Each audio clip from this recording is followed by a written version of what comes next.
Rose McGowan has put Oprah on blast. He took hold of me and stood me in front of the mirror. And he's like touching me, rubbing me, and he's like, just relax. And if we make this just about Harvey Weinstein, then we will have lost this moment.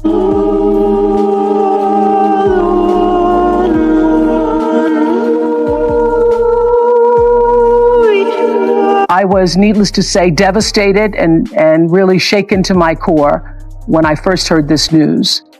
And I spoke to all the girls personally, and I encouraged all of them, any of them who had actually been harmed, to please come forward. Rose McGowan is calling out Oprah Winfrey in public. She's saying Oprah may have known about how powerful men in Hollywood were treating women and stayed quiet about it. People online are digging up Oprah's old connections to Jeffrey Epstein and Diddy. Oprah says she never knew about anything wrong going on. But as more famous people speak out against her, the questions keep growing and the pressure keeps building. Long before all this, Oprah got in trouble over her girls' school in South Africa. In 2007, staff members were accused of bad behavior. Oprah flew there, said sorry, and made changes.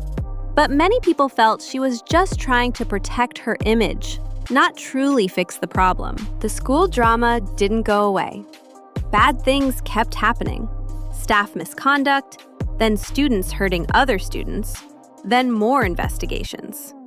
Critics asked how so many serious problems could keep happening at a school with Oprah's name on it. Oprah Winfrey has had a lot of controversy around her African school for girls, with huge conspiracy theories starting that these girls were going missing from Oprah's school. All of these theories started shortly after Oprah opened her school in 2007, and the matriarch of that school was charged with essay of 7 different girls. Oprah ended up offering a public apology to the parents and the children and citing her own essay incidents in this apology. But the matriarch would then be found not guilty of these crimes. But then it shocked the nation because shortly after this, Oprah's school was hit with another essay allegation. 7 students were suspended for harassing and fondling classmates. And a lot of people thought that this stemmed from the very first incident because why would these children be acting like this?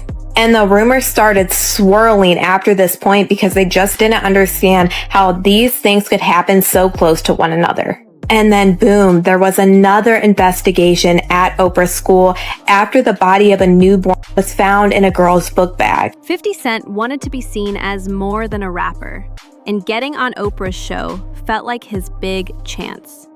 But he says he got turned down. Even when he finally got an interview, he felt like Oprah didn't respect him or his audience. That frustration turned into a public feud and inspired other artists to speak up too. I had to revisit that because it was like, it didn't make sense to me, babe. I'm like, so what did she do? She said something you didn't like? So she didn't work for 13 years after that? Right. But the fact that Oprah didn't get a Golden Globe nomination is shocking. Hey, what do you think of Oprah for president? I love that. You do? Yes, yeah. Ludacris also said Oprah made him feel like a target during his time on her show, adding his name to the list of artists who felt disrespected on her platform. Monique says she was only paid $50,000 and never agreed to do free promotion, but claims she was pushed to do it anyway.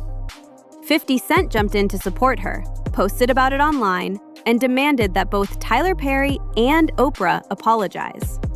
The drama just kept growing. Monique's pain went beyond money. Oprah later invited people from Monique's past onto her show, people tied to serious personal hurt. Many viewers felt that was a low blow, not just a business move. Let us know what you think in the comments below. And if you're finding this interesting, smash that like button. It really helps. Dave Chappelle famously walked away from millions of dollars and went to South Africa. When he appeared to explain himself, many viewers felt Oprah kept cutting him off and pushing him to answer in a certain way, making it feel more like an attack than a real conversation. When Taraji P. Henson opened up about being underpaid, it hit hard, especially since the interview was connected to Oprah's media circle. Some viewers felt the response didn't match how vulnerable Taraji was being. It brought all the old controversies rushing back. Were you skeptical as I am right now? Yes. Because this sounds crazy. That she had made about, I was there for a crash for the movie. Yeah. And basically she said something about not agreeing with my music, but she thought I did great in the movie. And of course I was up there with the whole cast of Crash. Mm-hmm. And so I didn't necessarily felt like that needed to be said. You didn't agree with my music. And even if you don't agree with certain songs I made, say you don't agree with certain songs, don't say you just don't agree with all of my music. Right. She was able to say what she said, and then I had my rebuttal, and when I saw the final show, her comments were in there. Right, was in there, but yours wasn't in there. And mine weren't in there, so it just looked like I kind of took it. Morgan Freeman suggested that Oprah's show, along with other big talk shows, may have helped push public opinion during the Iraq War. Some people say this changes how they see Oprah's power. Others say she was just going along with what everyone else was saying at the time. It doesn't help that Oprah had pro-war guests on her show in 2002, including a New York Times reporter, right when the government was trying to get people on board with the Iraq War. And when a guest dared to question things on air, Oprah pushed back hard, making it look like her show wasn't just covering the news, but controlling the story. The biggest claims right now involve Oprah's name showing up in documents linked to Jeffrey Epstein. Being mentioned doesn't mean she did anything wrong. But social media isn't waiting for proof. People are connecting dots fast, and the theories are getting wilder by the day. In South Africa, children are going missing at a scary rate.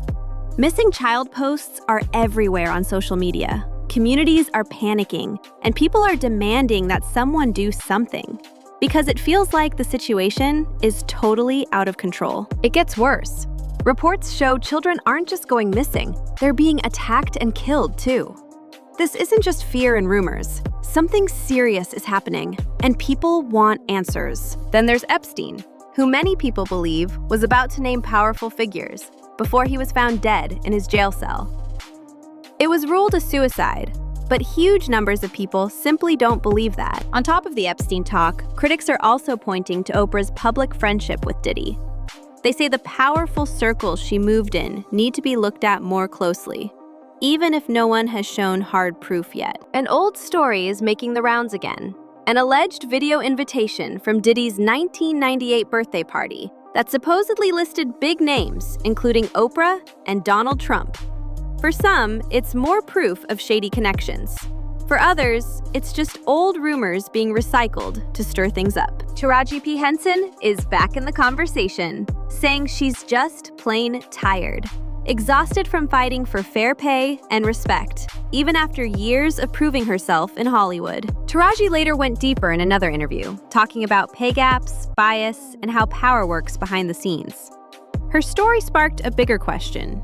How much control do major studios and networks have over who gets heard and who gets silenced? If you made it this far, make sure you subscribe so you don't miss what's coming next. And drop your thoughts in the comments below. So what do you think? Is this about real accountability or just guilt by association? Does influence come with responsibility? Leave your take in the comments. We read every single one.